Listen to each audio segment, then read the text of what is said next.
Olá, sejam bem-vindos a mais um Pode Mais Podcast. E no episódio de hoje nós estamos recebendo o advogado, analista político, apresentador de TV, Ângelo Lorenzin. Ângelo, obrigado pela sua presença, meu amigo. Depois de vários convites, né? Finalmente a gente tem você aqui com a gente batendo um papo aqui. Verdade. Primeiro agradecer, né, pelo convite, Fred, tá? A você, né, e a todos os seus assistentes aí do podcast. Como é que é? Pode Mais Podcast, né? Uma boa noite a todos. E vamos lá, estamos aí. Sim. Ângelo, como a gente falou aqui, você atua em várias vertentes, né? Você é advogado, você é jornalista, você é analista político, você é apresentador de TV. Sou técnico em estatística. Servi estatística. Meu país por 41 anos. Olha só, isso aí não estava no currículo. Mas vamos acrescentar. Como é que essas áreas elas se complementam no seu dia a dia? Como é que você faz para conviver com tantas vertentes?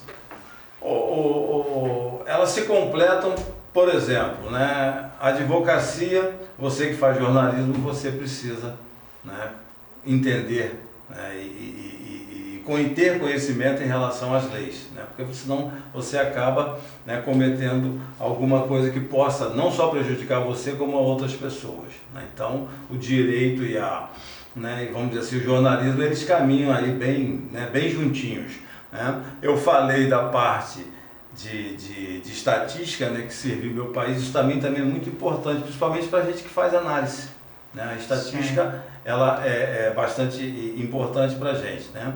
E durante 41 anos eu servi o meu país na Fundação IBGE. Sim. Então eu iniciei ali, né, em 1976, tá?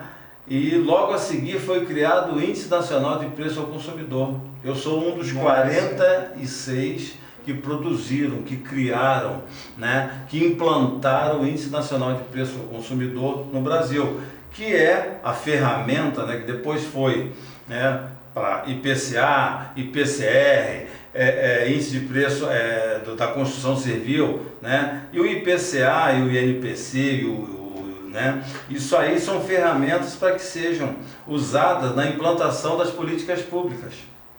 Tá? Então muita coisa você sabe por ali, né? Através desses índices, entendeu? Como, né, fazer uma série de coisas. Então muito importante para o Brasil, né? Muito importante para o país, e é utilizado até hoje nos contratos, né? de serviços, essas coisas todas. Você falou no IBGE, eu tenho um carinho muito grande pelo IBGE, porque eu também fui servidor do IBGE. Certo. Eu trabalhei não como diretor, né, como você, de repente, na parte de cima, funcionário efetivo. Mas eu prestei serviço para o IBGE no censo de 2000 e de 2010 como agente censitário. Sim, né? no Censo Geral de 2000 e de 2010. Exato. Né? Eu também fiz muito, mesmo, né, como funcionário, nós também éramos cedidos, né, para as agências, muitas das vezes, para poder aumentar o quadro dos períodos de índice. Então, índice econômico, índice agropecuário, né, índice populacional, subiu muita favela no Rio de Janeiro. Sim. Você chegou a fazer PNAD? Fazer PNAD, essas coisas todas. Para quem não sabe, PNAD é o Programa Nacional de Amostra Domiciliar. A domicílio, exatamente. Né? Não é um censo completo, é um censo por amostragem. De 5 em 5 casas você vai lá e faz uma... Na minha época, era a primeira casa, pulava 15. Primeira pulava 15. Então, eu não sei agora como é que está funcionando, entendeu? Mas na minha época era feito dessa forma. É uma amostragem. É uma amostragem, exatamente. Então, fala pra gente, como é que foi assim, o começo da sua carreira, né? Você começou como e o que você passou pela sua vida para chegar onde você está hoje, como jornalista, como apresentador, como analista? Tudo começou, né? Eu comecei a trabalhar muito cedo, Fred. 7 anos de idade, eu estava na praça de táxi de Cachoeira do Pimirim, engraxando sapato. E isso te dá, né, a gente quando começa a voar, né, a gente não aceita mais que as nossas asas sejam cortadas, podadas, amarradas ou coisa parecida. Então eu comecei muito cedo ali, né, a defender o meu dinheiro, né, e poder andar com as minhas próprias pernas, né. Fiquei em Cachoeira do Pimirim até os 18 anos, Depois eu fui para o Rio de Janeiro, queria estudar, porque Cachoeiro naquele momento não tinha universidade, não tinha faculdade, não tinha nada. Eu falei, vou para o Rio que eu quero estudar e tal. E fui para o Rio, né? Aí você vai encarar uma outra realidade, né? O Rio de Janeiro, a época, né? Hoje não, infelizmente, mas na minha época era a capital da cultura. Sim. Então você tinha teatro, você tinha uma série de coisas ali, você aprendia, né? Muita coisa, você adquiria muita cultura, aquela coisa toda. Fui para lá com o intuito de estudar, mas nos primeiros, vamos dizer assim, né? No primeiro ano principalmente, né? Você passa bastante dificuldade. Eu acabei tendo que ir para o mercado de trabalho, esquecer um pouco o estudo, né? Eu não tinha parede, não tinha nada lá, fui com a cara e a coragem, fui, né? E no segundo ano que eu estava no Rio de Janeiro, aí sim eu fiz vestibular para Direito. Aí passei, né? Fui estudar Direito e naquele mesmo ano eu fiz um concurso para a Fundação IBGE. Tá? Eram 4 vagas para 600 candidatos, era 150 por um, era um vestibular também. Tá? E a gente conseguiu, né, entrar naquele momento ali, ser classificado e tal, e eu comecei, né, a trabalhar no IBGE e fazer meu curso de Direito. Advoguei por 8 anos, sou pós-graduado em processo civil, advoguei por 8 anos, só, Fred, que conforme você, né, é da imprensa e você sabe que em todo lugar você tem bom e o ruim, tá? Eu peguei período bom, tá? Do judiciário, de trabalhar, de advogar, aquela coisa toda, tá? Mas chegou em determinado momento que você começa a enxergar, né, que a realidade ela é bem diferente. Aí eu comecei a procurar outros caminhos, né? E fui ser administrador, eu administrei obras, passei a fazer obras, uma série de coisas lá no meu IBGE. O meu IBGE eu não esqueci não, aquela matrícula ali, entendeu? Sagrada, né? Então, IBGE, as horas vagas eu ia fazendo outras coisas, tá? E depois, em 96 para 97, foi criado o índice da construção civil, tá? E existia uma possibilidade para vir para a região noroeste. E eu vim, tá? E quando vim, tive a oportunidade também, tá, de estar atrelado a uma instituição de ensino que é o NIC. Aí, né, houve a oportunidade de ter esse casamento também. Então eu fazia minhas atividades normais que era do IBGE, aí fazia as outras coisas também. Tá? 2017, 16 para 17, eu me aventurei no rádio. Tinha um horror disso aqui. Eu tremia. Sério, gente, eu tremia quando vi um microfone. Nossa senhora, eu saía, eu perdia toda vamos dizer assim, né, qualquer coisa que eu não pensava, não conseguia pensar. Você falava uma coisa para mim, travava. Estava em outra dimensão. Era muito complicado, né? E fui para o rádio, né, a convite de um colega nosso, jornalista, entendeu? A gente falava muito de política, aquela coisa toda, eu sempre gostei de política e tal, e houve um convite para a gente ir para o rádio, né, para poder, na FM, ter um programa jornalístico, coisa que em outras cidades tinha, mas Itaperuna não tinha ainda. E nós fomos para 103, o Moacir abraçou a ideia, Moacir Filho, né, te agradeço muito, Moacir. Né, no primeiro dia do programa, entendeu? Ele sentou do meu lado, foi o conforto, né, porque eu tremia demais. É sério, passei mal no dia, inclusive, né? E a gente acabou se habituando em fazer rádio, aquela coisa toda, e depois fomos para a TV Web e uma série de coisas. Hoje estamos na TV Itaperuna, com o programa Noroeste News, Ângelo Lorenzini, né, o Lorenzini convidados. E gostaria de pedir a vocês, se inscrevam lá no nosso canal do YouTube, TV Itaperuna, é só se inscrever, ativar o sininho, deixa seu like, recomende para os amigos, familiares, inimigos também, e também se inscrevam, né, no Podcast Mais, ou Pode Mais Podcast, sim. Exatamente, que é o canal do YouTube também. Lembrando que a TV Itaperuna já está com 5.800 inscritos, a gente quer chegar até os 6.000 inscritos até o Final desse mês. Final desse mês, se Deus Exatamente. quiser. Faltam 200. Lá. Faltam só 200. Ajuda lá. Vai ficar legal. E no programa Noroeste News, né, você fala sobre diversos temas, você recebe convidados diversos. Né? Como é que é o processo de escolha das pautas, Ângelo? Como é que você ali funciona o seguinte, na realidade, tá? Eu sou, né, e agradeço ao Pai do Céu esse privilégio, né? Porque eu recebo quem vai ser o candidato um dia ou 2 dias antes, entendeu? Alguém já me diz, o convidado é fulano de tal e tal, né?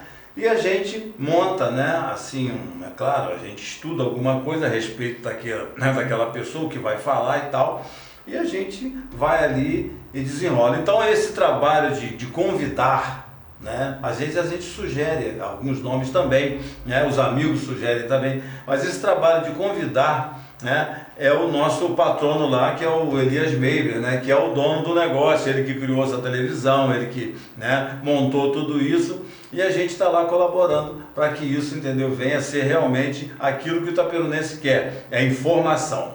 Sim, mas independente dos convidados, né, você sempre fala de assuntos em geral. Sim, né? Tanto do município, dia da região, do estado do Brasil, do mundo né? e tal. Como é que qual é o seu critério para escolher os assuntos? O que você viu, você achou interessante, você vai lá e pauta? É exatamente igual, né, não vou cansar de elogiar isso, né, e não vou deixar de falar. Tá? Uma situação, por exemplo, quando você me mandou um vídeo que você fez lá na 38ª exposição do cavalo Manga Larga Machador, entendeu? Dá o start, isso é uma coisa que você não tem, né? Você não estuda para isso, dá aquele start, eu falei assim, Fred, isso é um vídeo para ser, né, utilizado, né, a título de informação e tal, parabéns, papapá, e a gente conversou sobre esse assunto e colocamos lá, tá? Essa matéria. Mas durante o dia todo, né, você está ali fazendo outras coisas, né, e você recebe informações, rede social, né, você abre o Google para alguma coisa e tal, e você vê ali uma série de matérias, e eu vou pensando, né, as coisas que eu acho interessantes, né, e mando pro Fred. Eu falo, Fred, dá uma olhada, vamos fazer um compilado disso aí e tal, e a gente vai montando, né, e as coisas vão acontecer naturalmente. É um negócio que, se perguntar se está certo ou se está errado, tá, eu vou dizer que para mim está certo porque está dando certo. Tá? Eu não estudei jornalismo, a minha formação é no direito, a minha formação é em estatística. Eu não estudei jornalismo, tá? Eu tenho essas 2 formações a nível acadêmico, né? Mas, né, como a gente se aventurou para o rádio, para a análise, essas coisas todas, tá? Eu não faço pauta, a gente cria, né, assim, manda para lá e tal, e a coisa acontece tudo naturalmente, como o entrevistado também. Você pode ver, ela não tem pauta, o cara senta ali e a gente começa a desenrolar. E tem dado certo, e olha que é ao vivo, tá? É complicado, fazer ao vivo você sabe que é complicado. Você falou que você puxa muita informação das redes sociais, do Google. Nessa época que a gente tem muita informação de internet, além da informação tem muita desinformação também. Sim. Né? Como é que você enxerga o papel das redes sociais e principalmente da imprensa na hora de se formar uma opinião popular? A imprensa, tá, com raríssimas exceções, tá, ela publica uma notícia que não seja verdadeira. Tá, a imprensa. Tá. Aí quando você vai para as redes sociais, grupos de WhatsApp, né, essas coisas, aí você tem várias montagens. E hoje tem um perigo da inteligência artificial. Tá, porque muitas das vezes, tá, o cara faz um texto, né, com uma imagem e a coisa é tão perfeita que você acha que aquilo é uma realidade. Sim. Tá? Então a gente tem que ter esse cuidado. E como é que a gente faz isso? Pesquisando. Então quando chega alguma coisa, para mim, por exemplo, que a gente está dentro da coisa, né, chega uma notícia e tal, chega uma situação dessa que a gente está falando aqui, aí você faz uma busca. Você procura em toda a imprensa oficial e você não vê nada. Não põe aquilo para frente, não. Não entra não que é furado. Não entra não que é furado. Você pode estar aí cometendo, inclusive, um crime aí. Tá, mas aí a gente está falando assim de redes sociais a nível geral. Sim. E o papel da imprensa regional? Como é que você enxerga hoje a imprensa regional na formação de opinião, principalmente política? Veja bem, a gente tem profissionais sérios, como a gente tem, né? Conforme eu falei, em toda profissão você tem, né? Profissionais que eles fogem um pouco à regra. Eu acho que você teve também, tá, o dissabor de ter, né, colegas, né, colocando o nosso nome, expondo o nosso nome, né, nas redes sociais como se fôssemos, né, facínoras. Passei por isso em 2023. Sim, tá? passamos, né? Passamos, tá? Eu fui convidado por um secretário, não foi pelo prefeito, não foi pelo departamento de comunicação, porque a prefeitura tem um departamento de comunicação, tá? Eu fui convidado por um secretário, Ângelo, né, jornalista, eu tenho registro jornalístico, tá? Porque o Supremo Tribunal Federal permite, né, inclusive te dá, eu tenho registro no Ministério do Trabalho, né, de jornalista, e eu fui convidado junto com outros colegas, tá, para fazer parte de uma equipe para produzir conteúdo para uma secretaria específica. Ângelo Antônio Garva Lorenzini, jornalista, tá? Esse foi o cara que foi contratado. Então eu ia para lá produzir os conteúdos, ou muitas das vezes me mandavam alguma coisa para a gente transformar isso, né, num conteúdo, ou iríamos, né, em algum evento, entendeu? E naquele evento a gente montava uma ideia, né, e fazia um texto em relação àquilo ali, né? Era essa, vamos dizer assim, essa ligação. Nós não tínhamos a ligação de ser contratado para defender prefeito, defender... Sim, você fazia assessoria de comunicação. Exatamente, tá? De uma secretaria específica. Então, se vocês pegarem, né, o meu blog, tá, vocês vão ver que naquele período, entendeu? As publicações em relação à prefeitura eram todas elas específicas daquela secretaria. Sim. Tá? Eu passei basicamente pela mesma situação. Deu um processo. Eu fui convidado por um secretário também para fazer assessoria de comunicação de uma secretaria específica. Eu posso até falar aqui porque não é segredo para ninguém. Eu fui convidado pelo secretário de esportes na época para poder fazer toda a parte de cobertura dos eventos que aconteciam dentro da secretaria. Exato. Né? E uma determinada parte da imprensa, né, nos taxou na época de jornalista chapa branca.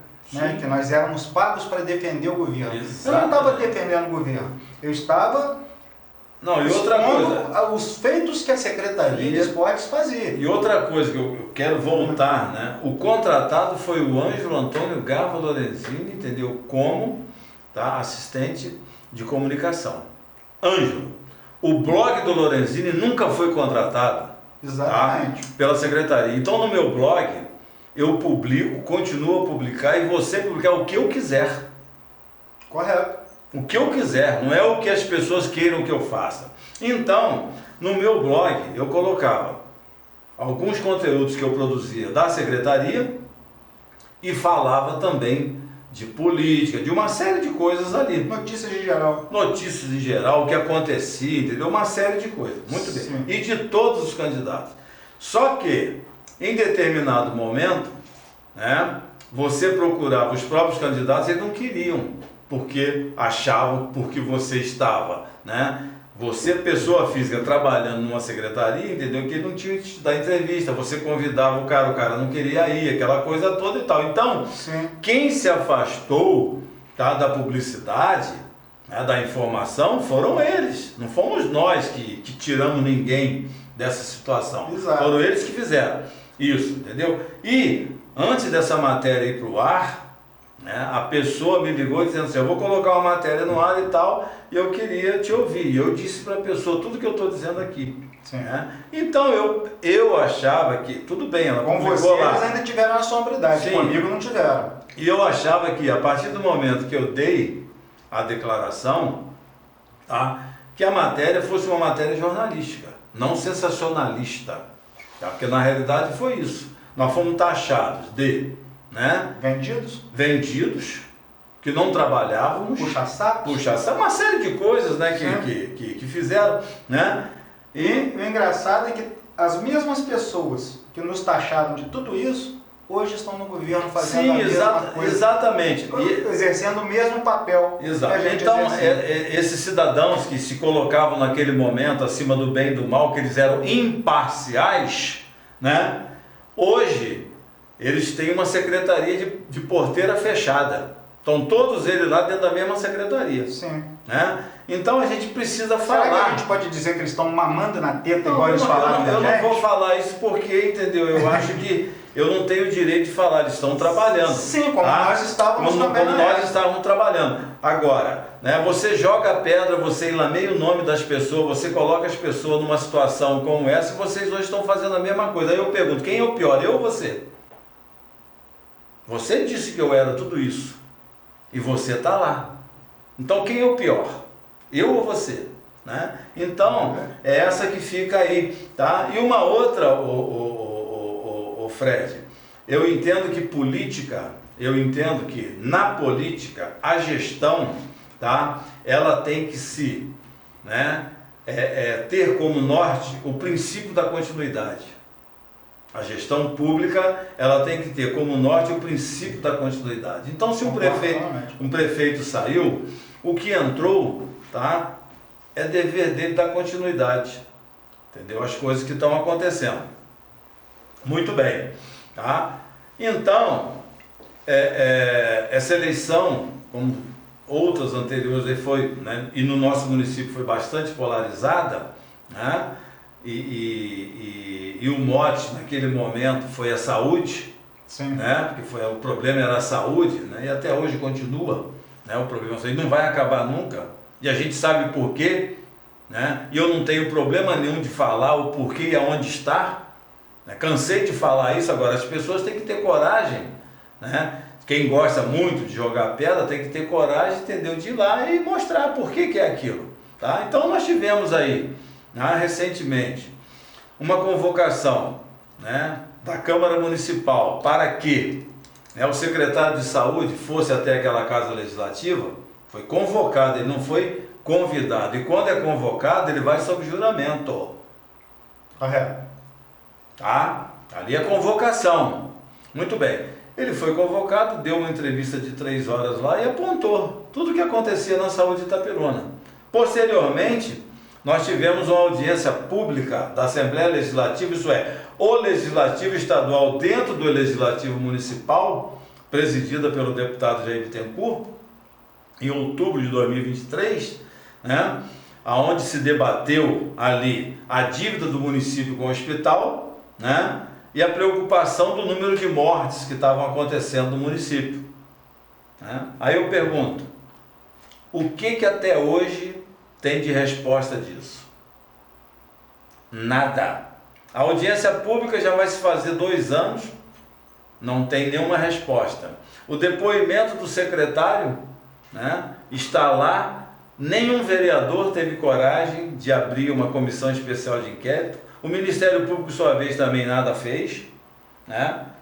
Provocado nem precisa, né? Se a audiência era uma audiência pública e antes foi uma convocação, né? Então, não é possível, né, que o Ministério Público não tenha tido conhecimento. Então, nem o Ministério Público, que é o fiscal da lei, nem a Câmara naquele momento, né, e nem depois, tá? Ninguém mexeu nisso aí. E continua se dizendo que o problema é a saúde, mas ninguém quer resolver o problema da saúde. Né? Nego só quer dizer o seguinte: precisamos de mais dinheiro, mais dinheiro, mais dinheiro. Né? E hoje, se você pegar o orçamento impositivo, né, que foi criado, né, pela Câmara Federal, na época de Eduardo Cunha presidente, né, foi ali que nasceu, né, as emendas impositivas, né, ela diz que 50% tem que ser da saúde e tem que ser paga dentro do exercício. Então, dinheiro não falta. Dinheiro não falta. Para onde está escorrendo esse dinheiro? Se você pegar que cada deputado tem 15 milhões, de 513 deputados, tem 15 milhões de emendas impositivas, 7 milhões e meio para a saúde. Olha o montante. Né? Muito bem. Aí só para chegar, ainda terminada a imprensa, Então, quando eu falei do princípio da continuidade, né, veio o governo novo com esse mote aí, essas coisas todas, tinha 200 milhões de rombo na saúde, até hoje não provado, né?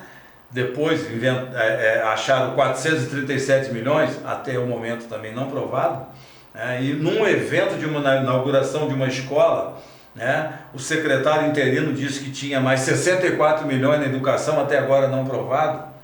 Por quê? Se a gente somar 437 mais 200 mais 64, ultrapassa o orçamento do município. Como é que o município girou? Se esse dinheiro sumiu num ano? Para onde foi esse dinheiro? Não. Para onde foi? Não. Se você arrecada 700 milhões, desviou 700 milhões, como é que o município girou? Como é que pagou o funcionário? Como é que pagou o fornecedor? Algo não está batendo. Exatamente, algo não está batendo. Então, quando o governo que sucedeu Marcos Vinícius, né, aí sim, oficialmente, Tribunal de Contas, que é o órgão oficial auxiliar do Legislativo, que faz, né, esse tipo de aferição, né, ele disse que o governo de Marcos Vinícius tinha deixado um rombo de 195 milhões. É o que foi apurado naquele momento, tá? Agora, em 2023, as contas ainda, eu acho que não chegaram ainda, tá? Suponhamos que as contas de 2023, né, e 2024, elas venham menor do que 195 milhões, que foi o que o prefeito, né, absorveu quando tomou posse. O prefeito Alfredão tomou posse. Sim. Como é que fica aí o discurso do rombo? Né? Então a gente precisa ter muito cuidado na política, Fred, quando a gente fala as coisas, né, quando a gente joga para a plateia e as pessoas do outro lado começar a ter um entendimento em relação a tudo isso, né? Porque nem tudo que reluz, né, é ouro. E nós, como jornalistas, a gente tem a obrigação de quê? Né? Você no seu blog, no seu programa, né? Eu, né, no meu blog, no meu programa, a nossa obrigação é informar, levar a verdade para você. E em determinado momento, Fred, foi uma outra coisa que me chateou demais na imprensa, principalmente vindo de alguém, né, que um dia, eu, hoje não mais, mas considerei meu amigo, meu irmão, aquela coisa toda, né, eu comecei a fazer algumas matérias do governo que ainda ia tomar posse. Tem uma matéria minha do dia 31/12/2024. O título dela é Quando a Onça Começar a Beber Água. Eu faço todo um histórico do que pode acontecer nesse governo. Antes dele tomar posse, eu já disse o que poderia acontecer, né? E fui fazendo algumas coisas que eu achava que estava fora, né, do contexto, como jornalista, né? E não existe na cartilha política, tá, que você tem que esperar 100 dias para que o governo que tomou posse venha fazer alguma coisa. Não existe isso, tá? Por que não existe? Porque existe uma coisa chamada na gestão princípio da continuidade. Exatamente. Se é o princípio da continuidade, eu não tenho que esperar 100 dias, eu não tenho que esperar 100 meses, eu não tenho que esperar nada disso, né? Então eu comecei a fazer algumas coisas, tá? E um dia, e ainda, né, com aquela situação, né, que esses colegas nos criaram em relação de que nós éramos vendidos, que não sei o quê, que uma série de coisas, né, nas redes sociais, né, eu comecei a fazer essas matérias e eu passei a ser adjetivado como vagabundo. Sim. Vagabundo, não sei mais o que, vagabundo. E isso muitas das vezes dito por colegas na rede social, né? E essa pessoa que eu tinha, né, essa consideração de irmão, não só ela como uma outra pessoa e tal, eu enviava, dizia, olha só o que está falando da gente, cara, pô, olha só, né? Então sempre informando ele, blá, blá, blá. Rapaz, um dia essa criatura vai e me escreve uma matéria dizendo o seguinte, só para resumir, né, que a população, né, as pessoas tem que ter um pouquinho de paciência, principalmente a imprensa. Nem se passaram 100 dias do novo governo, aí eu perdi a linha. Tá? Eu perdi a linha, estou falando para você. Tá? Entrei em contato com ele, não gostei. Falei para ele, não gostei. Não gostei. Ah, não, não. Eu quando falo, muitas das vezes, falando, eu posso até cometer injustiça. Mas quando eu escrevo, eu pensei, coloquei no papel e publiquei. Olha quanto tempo eu tive para pensar na besteira que eu ia fazer. E a pessoa refez a matéria. Piorou, né? Para mim piorou. Você refaz. Você escreveu, irmão. Tem um ditado que diz que a emenda é pior do que o sangue. Exatamente. Escreveu. Tá? Então foi lá, refez. Tá. Isso para mim, tá? Falando principalmente de colega, é a mesma coisa. É a quebra da fidelidade. A fidelidade ela não existe só em casamento, não. A fidelidade é na amizade, é no negócio. A gente está aqui, né, fazendo, né, um trabalho aqui, a gente tem que ser honesto e transparente. Tá? Eu não posso aqui te trair, em lugar nenhum. Né? Então eu me senti traído naquele momento, uma quebra de fidelidade, e preferi e me sinto bem, tá? De jogar, não é jogar fora não, mas de terminar um relacionamento de mais de 20 anos. Não quero. Não me interessa mais. Você está entendendo? Porque isso não é tipo de colega. Nem colega de trabalho serve para ser. Ainda mais amigo. Né? Então, são coisas que acontecem no nosso trabalho. Tá? Mas nem por isso, né, a gente vai deixar de continuar a trilhar esse caminho e levar a vocês a informação. Uma outra coisa, Fred, antes que você entre aí, só para complementar isso, né, em 2024, eu coloquei o meu nome à disposição para ser representante, porque eu achava e acho, tá, que eu tinha condição, tá, até pelo conhecimento, por uma série de coisas, né, que eu poderia representar a população de Itaperuna de forma digna, né, mas a população assim não quis. Não tem problema nenhum, tá? Então daqui para frente, né, ou daquele momento para frente, nós vamos continuar levando a informação, né, a verdade, analisando os fatos. Agora, as decisões, né, passam a ser de cada cidadão. Tá certo. Você, como analista político, né, como é que você enxerga hoje, você como analista político, na sua opinião, quais são os principais desafios que os municípios, principalmente os municípios da nossa região, enfrentam hoje? Porque nossa região é considerada a região mais, Itaperuna, principalmente, é considerada a cidade mais rica da região mais pobre do estado. Sim. Né? Nós temos muito poucas oportunidades, nós temos muito pouca industrialização, nós temos muita carência aqui na nossa região aqui. Quais são os maiores desafios que você enxerga no Noroeste Fluminense, principalmente Itaperuna?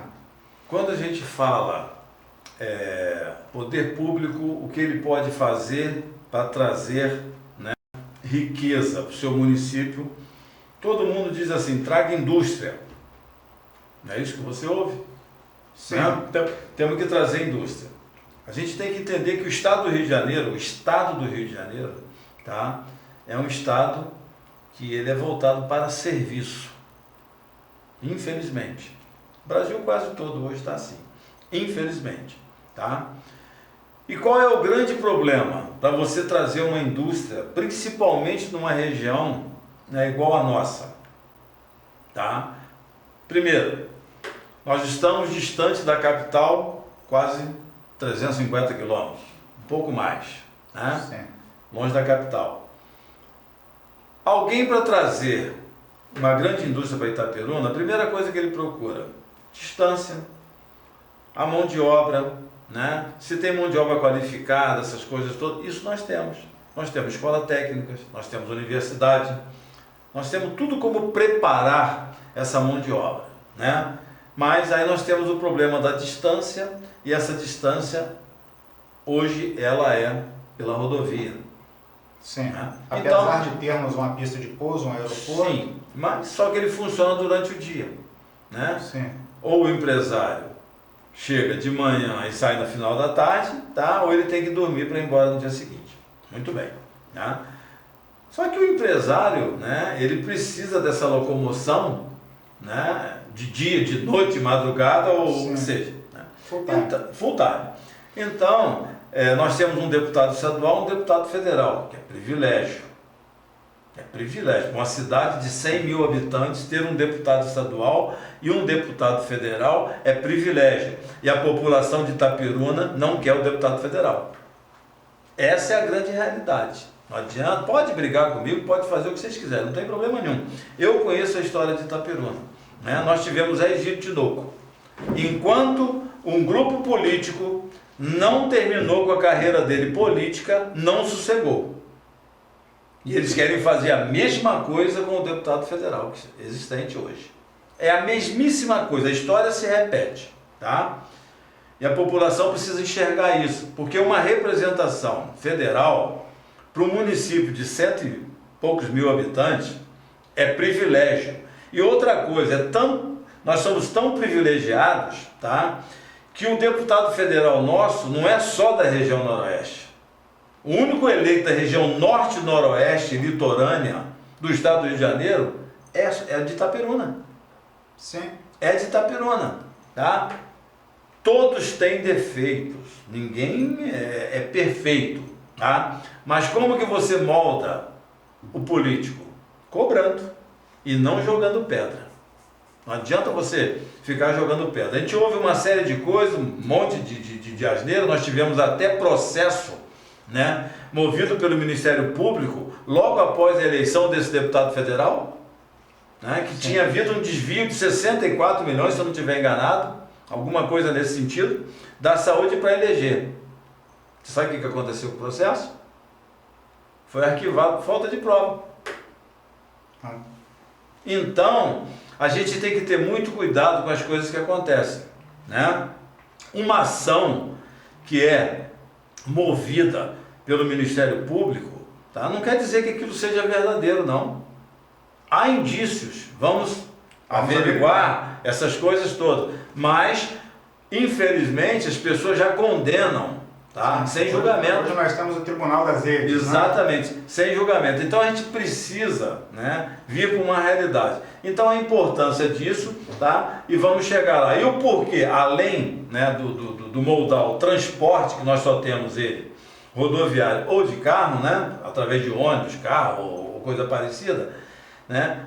O aéreo, a gente está tendo a oportunidade agora de ser revitalizado, né? O aeroporto passou para a mão, né, esqueci a empresa agora, me fugiu o nome, que está cuidando do aeroporto, né, que vai, a Infraero, que vai administrar, né, o aeroporto, e em breve nós teremos, né, a condição de ter voos noturnos, de helicóptero e por aí afora, né, que já é um atrativo, tá? Agora, qual é o pior de tudo isso? Pior de tudo isso, você, para trazer uma indústria, se você não tiver energia de qualidade, você não tem indústria. E nós não temos energia de qualidade. Nós temos uma empresa de energia de qualidade, para começar. Exatamente. Nós temos energia, agora de qualidade não. Se vocês só pesquisarem rapidamente, Santo Antônio de Pádua, né, você tem lá indústria de papel, essas coisas todas. Se vocês pesquisarem, vocês vão ver que tem máquina lá que não funciona, porque não tem energia para tocar aquele tipo de máquina. Sim. Tá? Inclusive na indústria de pedras decorativas também. Também. Aí você vai aqui no Agripino, em Boa Ventura. Então, a mesma coisa. Então, o grande problema, tá, está hoje na energia. Tá? E o pior deles todos é a vontade política. Essa é uma coisa, entendeu, que não tem jeito. Você fala assim, sim, o município está com o pires na mão. Eu pergunto, como é que um município igual a Itaperuna, que é polo em confecção, maior bacia leiteira do estado do Rio de Janeiro, a única instância aí do mineral do estado do Rio de Janeiro, que é Raposo, né? Polo em estudo universitário, Sim. hospital de referência. O hospital hoje, tá, é o segundo maior empregador de Itaperuna. Primeiro é a prefeitura, depois o hospital, depois vem as universidades, Sharks, né? E temos os Sharks, né? Essas coisas todas. Sim. Como é que um município desse, né, pode ser pobre? Não dá para entender, é muito complicado. A nossa arrecadação... Em que ponto da história a gente se perdeu? Exatamente. Então o que falta? Falta, né, você escolher um gestor capacitado e que venha, tá, a escolher, né, pessoas mais capacitadas do que ele para gerir as secretarias. Seria um pouco de ciúme político? De alguém querer fazer alguma coisa e o grupo político... Não, eu não digo o ciúme político, eu digo o seguinte, infelizmente, na maioria das vezes, tá, o gestor eleito, ele prefere ter como secretário alguém que pense menos do que ele. Só diga sim, senhor. E não é assim que funciona uma empresa. Porque, querendo ou não, a prefeitura é uma empresa, ela não precisa dar lucro. Não é isso que eu estou dizendo. Ela só não pode dar prejuízo. E ela vem dando prejuízo ao longo dos tempos. Desde 2008 que é essa história. Tá? Então, a dívida que o município tem, ela começa a contar de 2008. Principalmente na saúde. Né? Então, são essas coisas, o Fred. Você vai, por exemplo, né? Olha o ponto que nós chegamos. Raposo. A maioria dos moradores de Raposo dizem que é Minas. Sabia disso? Sim. Inclusive está mais perto de Muriaé do que do próprio Itaperuna. Que é uma cidade de Minas. Raposo é um distrito de Itaperuna. Então... Não passa um pouco também, Ângelo, desculpa interromper, mas já interrompendo. Sim. Não passa um pouco pela questão tributária também? Porque o imposto no Rio de Janeiro é muito maior, né? Para você ter uma empresa, para você ter uma indústria hoje, é muito mais custoso em termos tributários do que no Espírito Santo, do que em Minas Gerais, né? Tem muita gente leva indústrias, né, daqui da região para o Espírito Santo justamente por causa disso. Por questão do imposto. Tá, mas acontece que você está falando de indústria, tá? Raposo, ela vive de serviço. Sim. Turismo. Tá? Então ali você tem a indústria de extração da água mineral, né? Você tem a indústria de confecção, tá?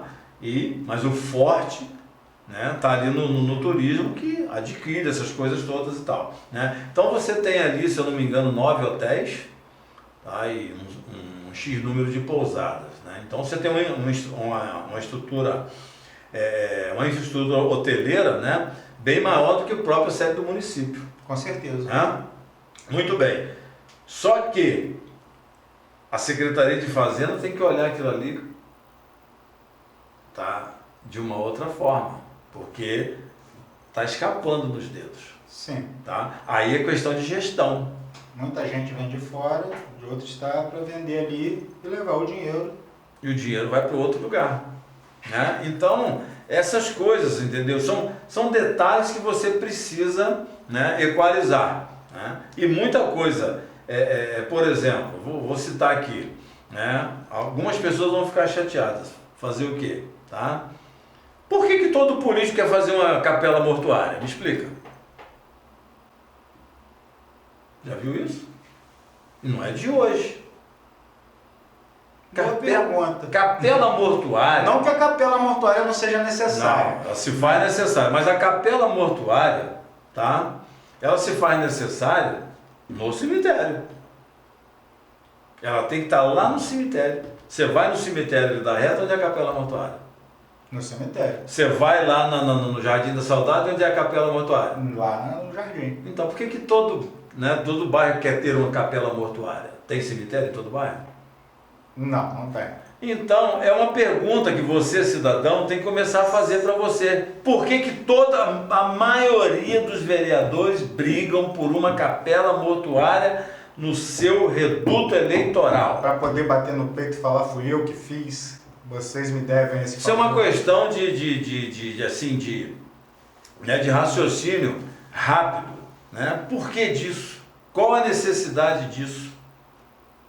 Então, são perguntas que a gente está colocando aqui para você raciocinar, porque eu quis dar o peixe, quem não quis foram vocês. Então agora eu só vou dar a vara, entendeu? O anzol e a isca, e você vai pescar. Tá certo.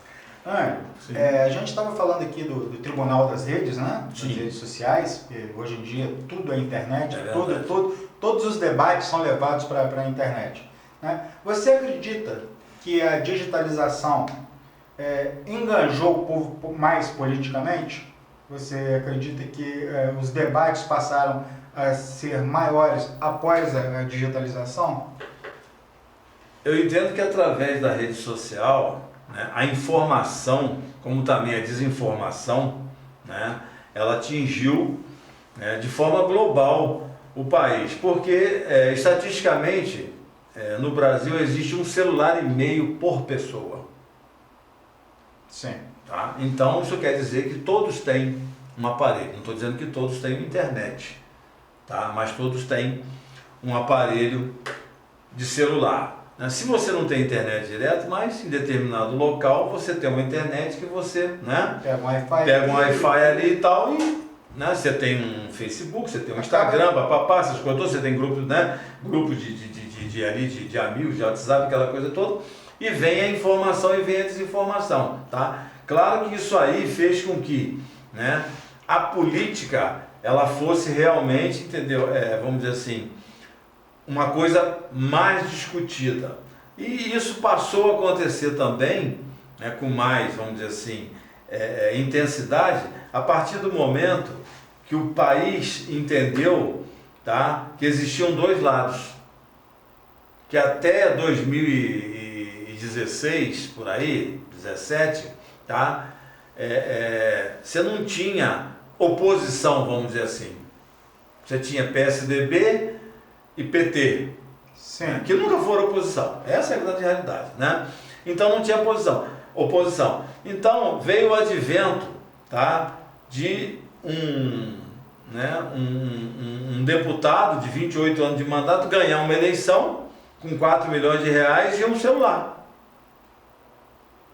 E falar para as pessoas uma série de coisas que despertou, né, na nossa população aquilo que hoje é chamada de direita, que na minha cabeça, entendeu? Não tem nada de direita, tem aquilo que estava adormecido, que é o conservadorismo, tá? Que era algo que estava adormecido no cidadão, que é família, né? Uma série de coisas que a gente vê aí hoje está sendo discutido, segurança pública, papapá, né? Esse troço todo. Então, a internet, né, vamos dizer,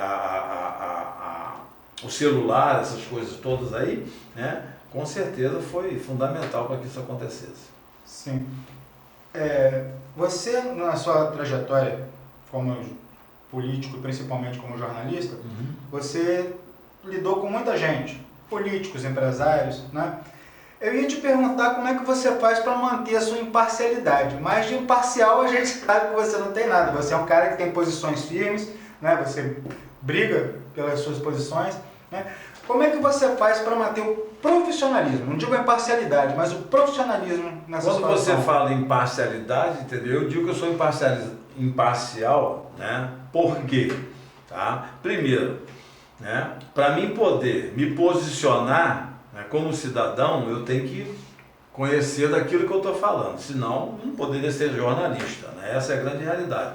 Então, agora, quando você diz assim, qual é o lado do Ângelo nessa história? Eu disse aqui agora há pouco, eu coloquei meu nome à disposição porque eu achava que eu tinha condição de representar a população, tá certo? E a população não quis. Então, eu tenho o meu lado conservador, eu sou um homem conservador. Tá? Você fala assim, ser republicano, eu tenho até medo de falar. Hoje, no Brasil, ser republicano, né? Eu preferia estar na monarquia. Pode ter certeza disso. Tá? Mas, vamos esquecer o republicano e vamos aqui, né, para o conservadorismo. Então, o conservadorismo, ele tem uma série de situações aí que as pessoas sabem. Então, quando a gente fala de Bolsonaro, eu não sou bolsonarista, eu sou conservador. O cara que vem de encontro com uma série de ideias que eu tenho. Que coisa que O seu Fernando Henrique Cardoso não faz, né? O seu Lula hoje não faz. O seu Lula já lá atrás, entendeu? No primeiro mandato dele, né? Existiam as pautas de política pública. Hoje eu quero saber qual é a política pública que o governo brasileiro faz em relação à população. Não tem. Política pública não tem. Olha onde nós estamos. Olha o caminho que nós estamos chegando. Tá? E isso vem de cima para baixo. Você vai para o estado, é a mesma coisa. Você vem para o município, é a mesma coisa. Né? O exemplo, a maioria dos estados do Nordeste, o Rio de Janeiro, deixa eu ver qual é o outro estado, Amazonas, o Acre. Se vocês pegarem esse estado e vocês veem que não existe absolutamente nada de política pública, né? Vocês vão achar assim que eu estou louco, né? Mas vai lá. É terra de ninguém. Vai lá. É terra de ninguém. O poder público não chega de forma nenhuma. Nós não temos lá não se tem segurança, não se tem saúde, não se tem educação. Exatamente. Então nós não estamos falando besteira aqui, tá? Então, é isso que o Ângelo é. Eu olho, né? Quando eu disse que eu queria, que eu me coloquei à disposição para ser seu representante, porque eu estava preparado, é porque eu preciso não, estou aí, eu vou viver e vou viver até morrer sem a política. Sim. Entendeu? Vou ver as minhas custas. Eu estou aposentado hoje, eu faço outras coisas, né? Mesmo com quase 70 anos de idade, eu corro atrás. Né? Ainda tenho um pequeno de 14 anos ainda para me formar. A menina se forma agora em julho, depois do pequeno. Tá certo. Ângelo, você já debateu sobre tudo praticamente, né, no seu programa. Você já falou de política, você já falou de empresariado, você já falou de empreendedorismo. Né? Existe algum tema que você ainda não falou lá no Noroeste News que você gostaria ainda de trazer à tona? Tem um tema, cara, que eu comentei até com você lá e com os convidados de quinta-feira passada, que foram os engenheiros que estiveram lá, né? Que é um tema que também me incomoda muito, tá? Nós temos segurança pública, nós temos acessibilidade, nós temos educação, nós temos saúde, né? Ação social e por aí afora vai, emprego, né? Geração de emprego, riqueza, essas coisas todas, mas o trânsito é um negócio que me incomoda muito, e é um tema que eu ainda não consegui debater e levar alguém especialista nesse assunto para a gente discutir, tá?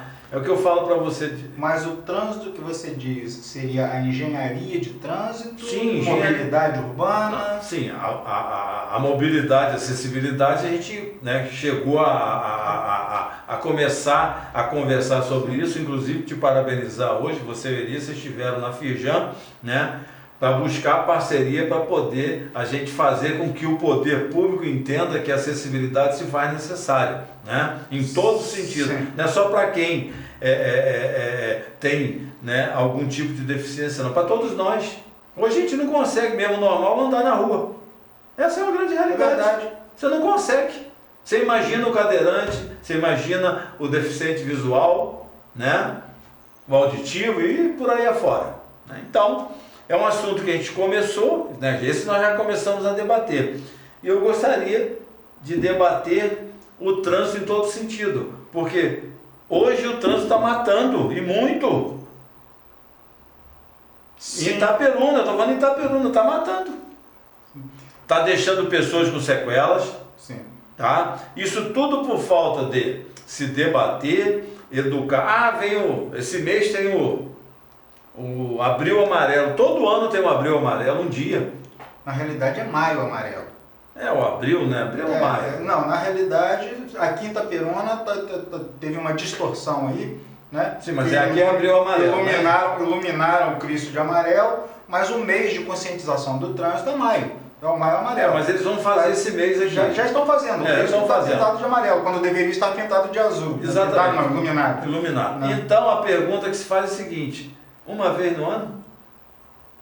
Pois é, enquanto isso... Essa coisa tem que ser Sim. no cotidiano. Então a gente tem que começar... Eu tenho, né? desculpa Pode te falar. interromper, eu tenho uma visão de que durante a pandemia aumentou muito a questão da entrega, né, por delivery. Né? Então o número de motoboys, pode ser até que eu esteja comprando uma briga grande com a categoria I, né?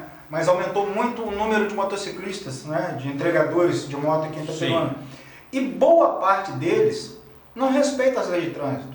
Eles avançam o sinal vermelho, eles cortam pela direita, pela esquerda, né? Estão sempre atropelando alguém, estão sempre batendo. E se você, dia após dia, você vê nas mídias aí, né, que está acontecendo acidentes em Itaperuna. O que falta, né, principalmente para essa classe, né, se conscientizar mais? Muito bem, né, é o que a gente estava acabando de falar aqui. Então não adianta você pegar alguns dias de um mês do ano, né, e fazer uma campanha de conscientização. A campanha de conscientização ela tem que ser diária, ela tem que ser todos os dias, né? A começar pelas autoescolas, a começar pelas escolas, a começar pelas crianças, a começar pelo adolescente e pelo adulto, que nós temos, né, à noite, vários adultos estudando, como, né, e tem aí o SEJA, né, uma série de coisas que você tem lá. Então, isso precisa ser feito, tá, diariamente. Tá? Então, eu não vou jogar, vamos dizer assim, a responsabilidade em cima toda, né, do motoqueiro, ou quem não respeita, porque o motoqueiro não respeita, mas o da bicicleta também não respeita. Sim. O pedestre também não respeita, né? Agora tem aí as motocicletas elétricas, bicicletas elétricas, né? Sim. Então tem a ciclovia, elas não andam na ciclovia, elas estão andando na pista de rolamento sem capacete. E se cara cai, ou essa pessoa cai, entendeu? Então, alguém esbarra. E a velocidade delas, eu tive informação que chega até 40 km. Sim. Né? Então, a gente só que joga isso no mercado, joga isso dentro da sua cidade, sem ter feito um trabalho qualquer em relação, entendeu? Né? O que pode acarretar, o que pode acontecer, né? Quem pode andar com aquilo, quem não deve andar, como deve andar, essas coisas todas. Se for você andar de skate, né? Você vê lá, como é que acontece isso? Você vê o cara com cotoveleira, joelheira, capacete. Quem ensinou isso para ele? Ele aprendeu sozinho? Não. Então, essa pessoa, entendeu, foi educada para aquilo ali. Então, por que todos não podem ter a mesma forma de educação? Então, o que falta na realidade, né, é informação, é educação. Eu não sei se é permitido, tá? Quando do cigarro, a gente sabe que é permitido colocar lá o estrago que o cigarro faz na saúde das pessoas, né? A gente também deveria ter, não sei se é possível, né? Mas colocar também, né, o que acontece quando você foge às regras do trânsito, né? O que pode acontecer com você, mesmo ficando vivo, né? O pior é quando você perde a vida, né? Não tem mais jeito. E quando você fica com sequelas? Sim. Né? Então, essas coisas todas precisam ser trabalhadas, precisa ser melhorada. A gente precisa tirar o Fred, e tem como fazer isso. Itaperuna, por exemplo, né, é uma cidade que foi, né, no governo Claudão, ela foi planejada por um futuro de 20 anos. Certo? Só que passaram quantos anos? Quase 40 já. Muito bem, né? Então, essa população que era de 30 mil, passou a ser 60, hoje está em 120. Correto. Com as mesmas ruas. Sim. Né? Então, o volume de carro aumentou. E você tem como reverter isso. Sim. É por isso que eu queria falar sobre trânsito. Nosso deputado federal, né, anunciou nas redes sociais dele, essa semana, que parece que já saiu o projeto, né, da estrada do contorno, que vai desviar o trânsito pesado. Nós estamos no mês de abril. Sim. Certo? O projeto executivo que a gente fala, tá? Ele começou no ano passado, ele foi licitado para ser feito projeto executivo. Sim. Tá? No ano passado, eu publiquei até isso. Ele demora 2 anos. Ele só vai terminar no final desse ano. Aí no final desse ano o projeto executivo fica pronto. Tá? Quando esse projeto fica pronto, tá? O orçamento, o custo daquela obra, tá? Também vai estar ali a planilha de custo. Tá? Aí vai ser licitado a obra. Tá certo? Muito bem. Tá? Além disso, a gente tem que falar, a gente precisa falar, por isso que eu falo de informação.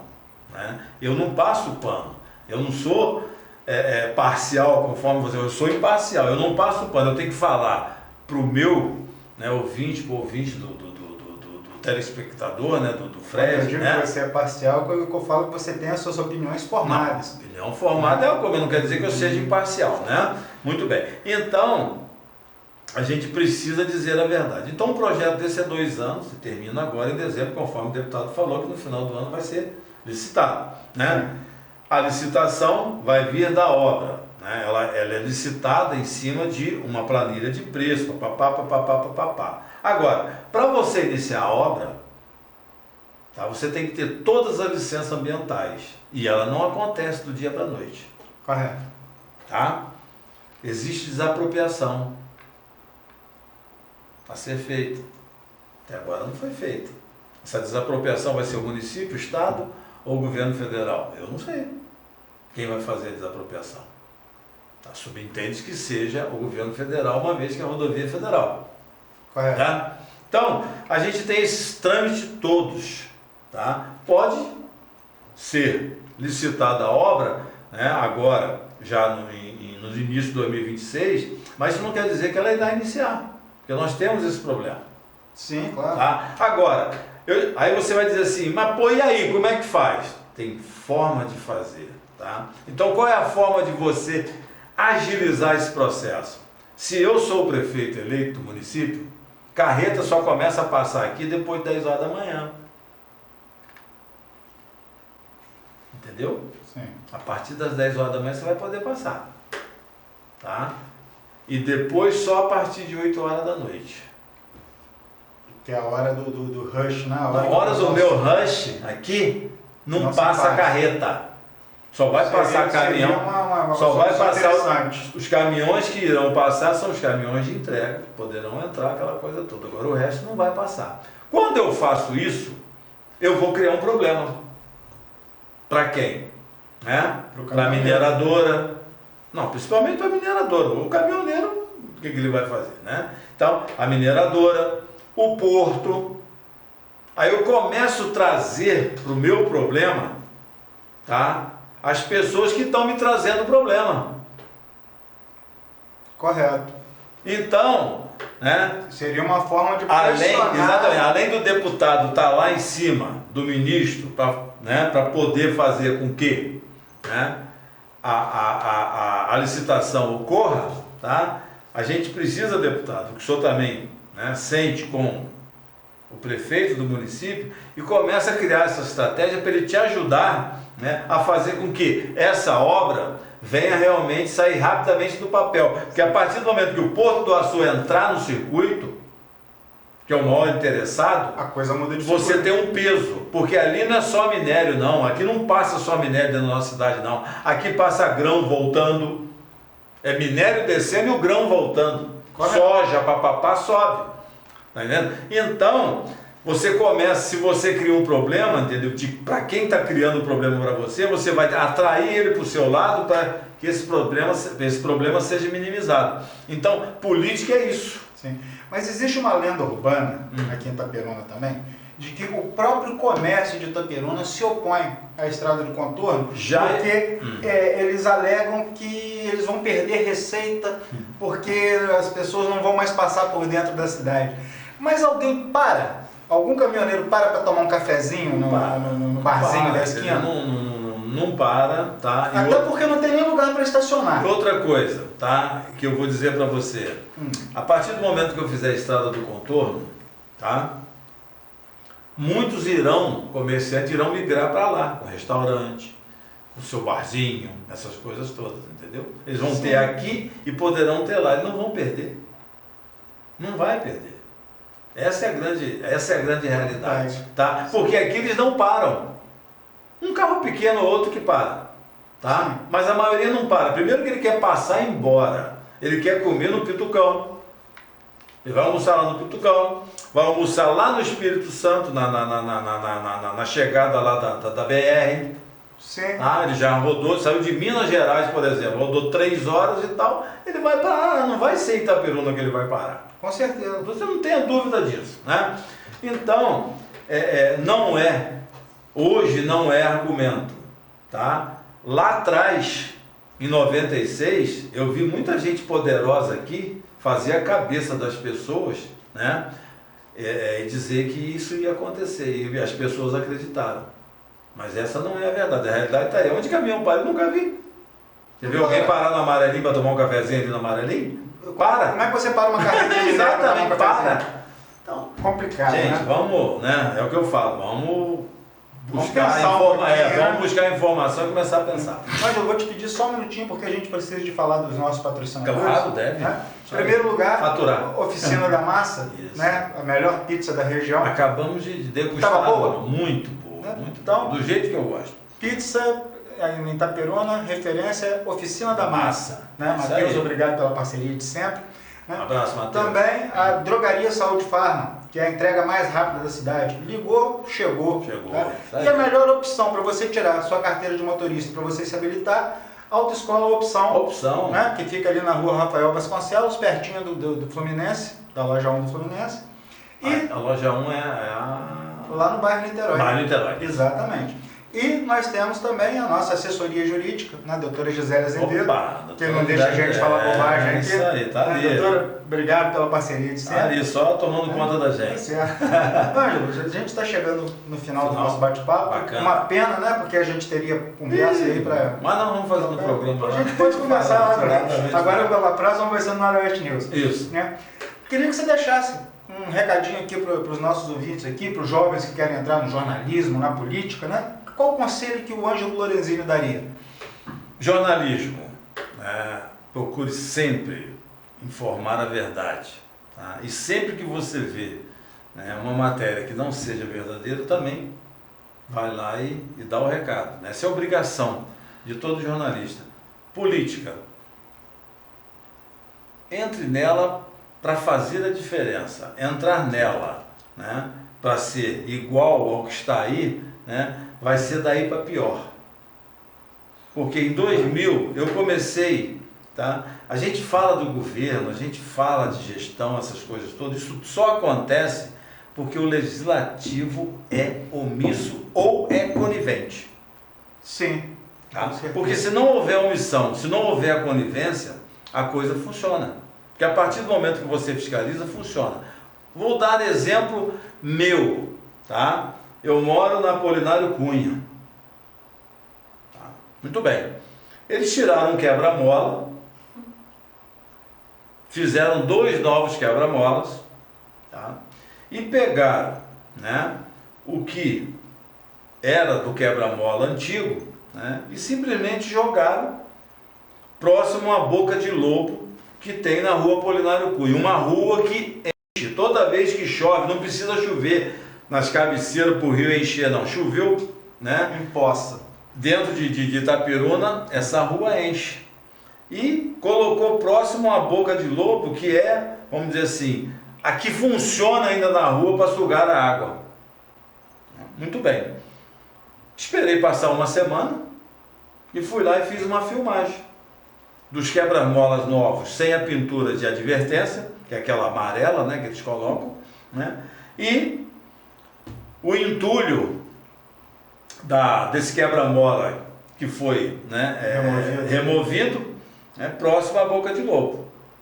No dia seguinte, estava sendo pintado, né, a pintura de advertência no quebra-mola, e estava sendo retirada o entulho. Isso é um videozinho que eu fiz, falando, mostrando, né, isso para mostrar a vocês que você transfere para as pessoas, né, a sua cidadania, que é o seu vereador para te representar.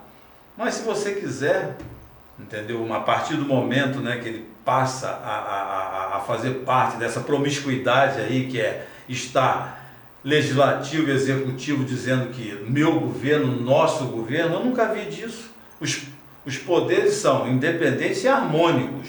Agora, são independentes. O poder executivo é uma coisa, o legislativo é outra coisa, o judiciário é outra coisa. Então não tem nosso governo. Que história é essa?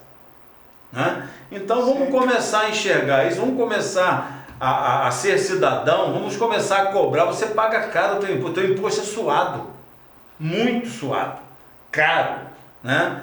e você ficar à mercê de 13 pessoas, com raríssimas exceções, né, que fazem alguma coisa. Hoje nós estamos vendo aí um vereador, eu estou vendo um vereador só tomar frente de alguma coisa. É o único. Eu só estou vendo um.